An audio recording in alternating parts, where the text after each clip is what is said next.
अकर charges के नाम पर हो रहा है पेरेंट्स का शोषण। बच्चे ही अपने पेरेंट्स को इस तरह से दबा हुआ महसूस करेंगे तो क्या कुछ बच्चों पर असर होगा, आप समझ सकते हैं फिर उनका कॉन्फिडेंस लेवल किस तरह का होगा। यहाँ कुछ ऐसे पेरेंट्स हैं जिन्होंने हमें फ़ोन कॉल किया और जिन्होंने हमें इस बारे में जानकारी दी। ऑनलाइन क्लासेस के मद्देनज़र रखते हुए कोई अकर चार्जेस बनते भी नहीं है, इसके बावजूद जो फीसेस हैं प्रॉपर वसूली जा रही है, पेरेंट्स का ऐसा कहना है। नमस्कार, सत श्री अकाल, आदाब, मैं शिवांगी और आप देख रहे हैं जनहितैषी। आज का जो हम मुद्दा लेने लगे हैं स्कूल फीसेस को लेकर कि अकर चार्जेस के नाम पर हो रहा है पेरेंट्स का शोषण किस तरह से जनहितैषी टीम को लगातार फ़ोन कॉल आ रही है और वो लगातार इस बारे में जानकारी दे रहे हैं कि स्कूल्स की तरफ से अकर चार्जेस के नाम पर लगातार उनका शोषण हो रहा है। जैसा कि आप जानते हैं कोविड पीरियड है जहां लोग बेरोज़गार हो गए, काम कर नहीं हैं, पैसों की तंगी है, घर का गुजारा करना भी बेहद मुश्किल हो गया है। इसी बीच पेरेंट्स को काफ़ी जद्दोजहद का सामना करना पड़ रहा है। बच्चों के भविष्य के नाम पर लगातार पेरेंट्स इस शोषण का शिकार हो रहे हैं। अगर मान लीजिए हम भी स्टूडेंट हैं और अगर बच्चे ही अपने पेरेंट्स को इस तरह से दबा हुआ महसूस करेंगे तो क्या कुछ बच्चों पर असर होगा, आप समझ सकते हैं फिर उनका कॉन्फिडेंस लेवल किस तरह का होगा। आने वाले टाइम में वो किस तरह से हमारे देश का कर्णधार बनेंगे। और जैसे कि अकर चार्जेस की मैं बात करूं तो स्कूल के बाहर में खड़ी हूं, आप देख सकते हैं, मैं कैमरामैन से कहूँगी स्कूल का दृश्य आपको दिखाएं। यहाँ कुछ ऐसे पेरेंट्स हैं जिन्होंने हमें फ़ोन कॉल किया और जिन्होंने हमें इस बारे में जानकारी दी। उन्होंने कहा कि 10,000 रुपये पर बच्चे से यहाँ पे वसूला जा रहा है। जैसे कि कोविड के टाइम में स्कूल बिल्कुल बंद था और इस तरह से अकर चार्जेस लेने का तो बिल्कुल भी नहीं। माननीय अदालत की तरफ से भी ये कहा गया था कि कोई एक्स्ट्रा चार्जेस की ज़रूरत नहीं है और ऑनलाइन क्लासेस के मद्देनज़र रखते हुए कोई अकर चार्जेस बनते भी नहीं है।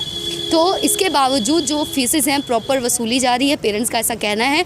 और चर्चाएं जो लगातार छिड़ी हुई थी स्कूल फ़ीस को लेकर और माननीय अदालत की तरफ से भी फैसला आया, लेकिन उसे भी दरकिनार करते हुए पेरेंट्स को पूरी फ़ीस भरनी पड़ी है। और 10,000 अगर मान लीजिए एक बच्चे से वसूला गया है तो, और इस स्कूल काफ़ी नामी स्कूल है, पोश इलाके में भी हैं और काफ़ी अच्छी जगह पे जो स्कूल स्थित है और काफ़ी नामी स्कूल है। हर पेरेंट्स ये चाहता है कि इतने बड़े स्कूल में हमारा बच्चा पढ़े। तो इसी स्कूल की जो खबरें हैं काफ़ी आम हो रही थी, चर्चाएं बहुत ज़्यादा छिड़ रही थी और चर्चाएं ये बनी हुई थी कि अगर मान लीजिए कि एक बच्चे से यहाँ पर 10,000 रुपये चार्ज किया जा रहा है तो 3,000 के करीब अगर बच्चा भी हो तो 300 लाख रुपए, मतलब 3 करोड़ रुपए तक हम कह सकते हैं कि पेरेंट्स से वसूला गया है और पेरेंट्स का शोषण फीसेस के नाम पर हो रहा है। और पेरेंट्स का दबी जुबान में ये कहना कि हम मजबूर हैं, हमें भरनी ही पड़ी है। और पेरेंट्स ने यहाँ तक कि कह दिया कि हमें प्रेशराइज़ किया गया है, बच्चों के फ्यूचर के नाम पर हमें